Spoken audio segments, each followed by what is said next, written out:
Hi, welcome to the Piano Podcast. I'm Ajero. On today's episode, I'm going to teach you how to play the first page and chords for Empire State of Mind, Part 2, broken down by Alicia Keys. If you want to buy the sheet music for Empire State of Mind, you can go to my blog at marioajero.blogspot.com. Scroll down on the right-hand side, and you'll find a section where you can buy sheet music here, all right, from musicnotes.com. The first link here is Empire State of Mind, Part 2 by Alicia Keys. You click on that, and it will take you to musicnotes.com where you can preview the first page of Empire State of Mind, as well as purchase the music here. You could even transpose it to various keys here, but I'm going to be teaching it in the original key that it was recorded in, G-flat major. Now, don't get too intimidated by the key signature of G-flat major here. G-flat major actually has 6 flats in it there, but there's only 7 possible different keys that you have, so the way that you want to approach the sheet music is just assume that everything is made flat except for all the Fs on the both the treble clef and the bass clef staves. Basically 3 different chords that Alicia Keys uses in this piece, at least on the first page here, and I'm going to show you all 3 here. The main chord, or the tonic chord, is the G-flat major triad here. Let me show that to you first. G-flat major in the right hand, is the way that she plays it is in the first inversion spelled B-flat, D-flat, and G-flat. You'll notice that I play it with the 3 fingers 1, 2, and 5 there. Now, to make that a full G-flat major chord or harmony, in the left hand she usually supplies a bass note of G-flat underneath that you play in this octave here sometimes. And then you play it together, and that makes your G-flat major triad. Another chord that she uses is the C-flat major 7th chord here, all right? C-flat major 7th chord. You'll be happy to know that if you compare it to the G-flat major chord that you just played a second ago, there's only 1 note difference here in the right hand. The right hand keeps the B-flat, keeps the G-flat there, but the D-flat in the middle switches to E-flat. Okay?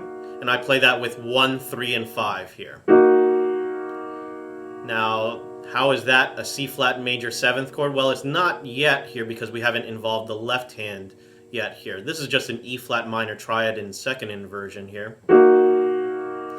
Now, to make that a full C-flat major 7th here, I need to add a C-flat in the bass here, and I usually play it in this octave here. Remember, C-flat is this exact same in harmonic equivalent to B natural here, right? So we have our own nerdy theoretical reasons for doing so here. But then when you put that together with the notes that I showed just a second in the right hand, there's your C-flat major 7th chord here. It's a nice voicing that she's put together here, distributing it between both the left hand and the right hand. Okay. So again, here's the G-flat major chord, and then here's the C-flat major 7th chord. One more time, G-flat, C-flat major 7th.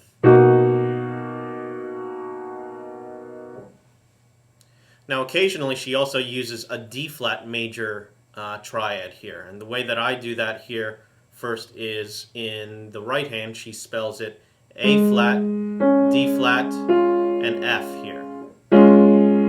That's actually a D-flat major triad in second inversion with an A-flat on the bottom there. All right? But in order to make it a D-flat major with a D-flat in the bass there, get rid of the slash A-flat, we usually need to have the D-flat in the left hand here. And I usually play it with this octave, although I think in a couple places in the piece she also uses the lower octave there. All right? So here's your D-flat major triad. She uses sparingly in the first page there, but uses a lot more in places like the chorus. So to wrap up here, your 3 chords that you mostly use on that first page is G-flat, C-flat major 7th, and then the D-flat major chord a couple times.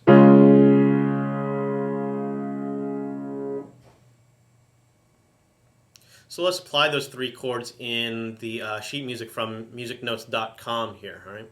So if you look at the preview of the first page here, we get started off with all three chords right off the bat here, right from the very beginning here. Okay. You just won't see the flats in front of them. There, just remember everything is made flat except for the Fs unless stated otherwise here. Look at the bass line first of all. You'll notice there's those three notes that we talked about in the left hand: C flat, C flat, D flat, and then G flat here. I would start that C flat first with the second finger like this here, and then the D flat with the thumb, and then G flat with the fifth finger. So it should go like this here.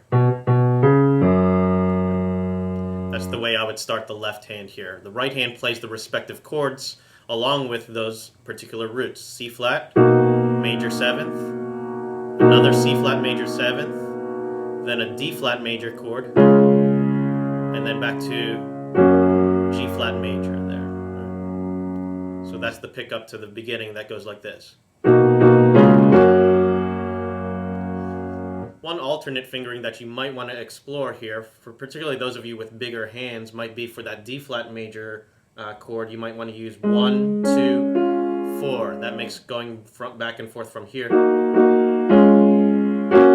to there a little bit easier, and you don't have to move the hand so much here. So let me show that to you one more time here with the 1, 2, 4 fingering in the D flat major chord.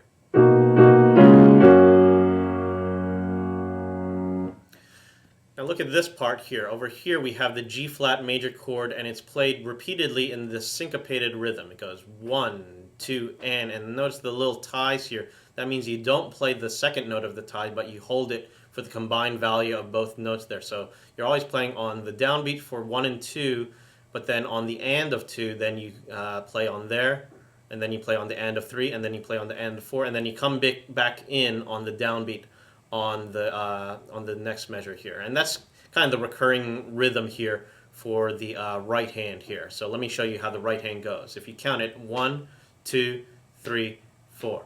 1, 2, and 3, and 4, and 1, and 2, and 3, and 4, and... Try playing that along with me. Ready, 2, here we go.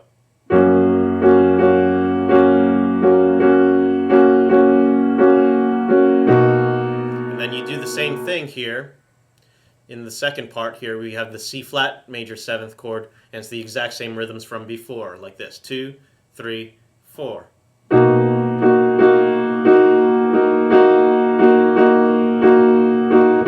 Back to G flat, C flat major 7.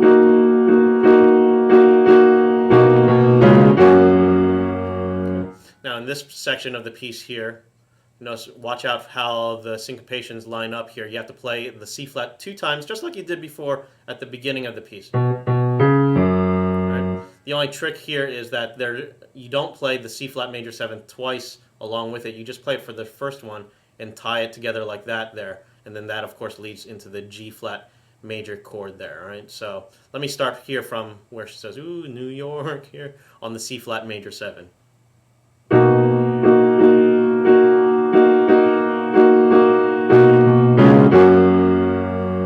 That's probably the trickiest part of the first page there, but then if you look on here, on the very last line here, we're back to the G flat major chord. And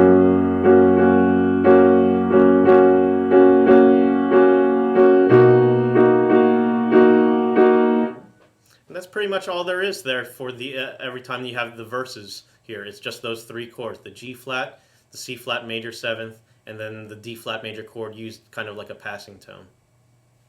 One of the neat, fun little runs or fills that Alicia Keys does in between verses goes like this.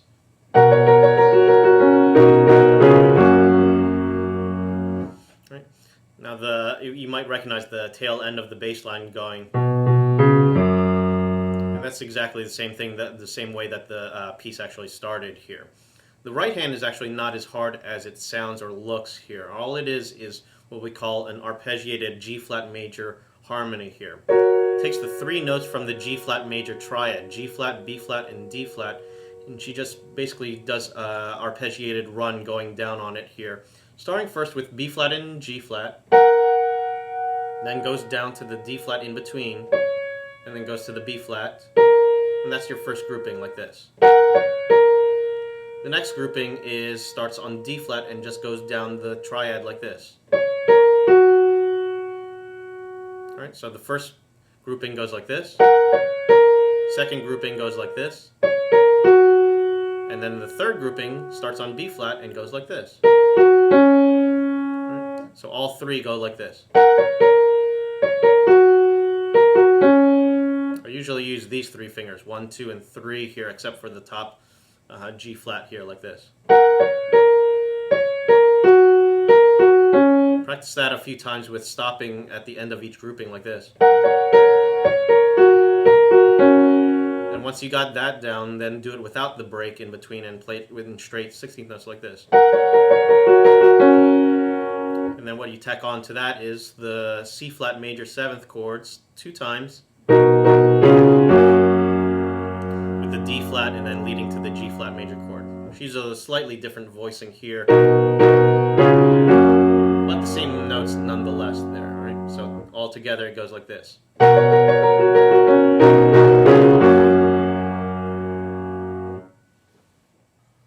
Remember, if you want to buy the sheet music for Empire State of Mind Part 2, just go to my website /blog at marioajero.blogspot.com.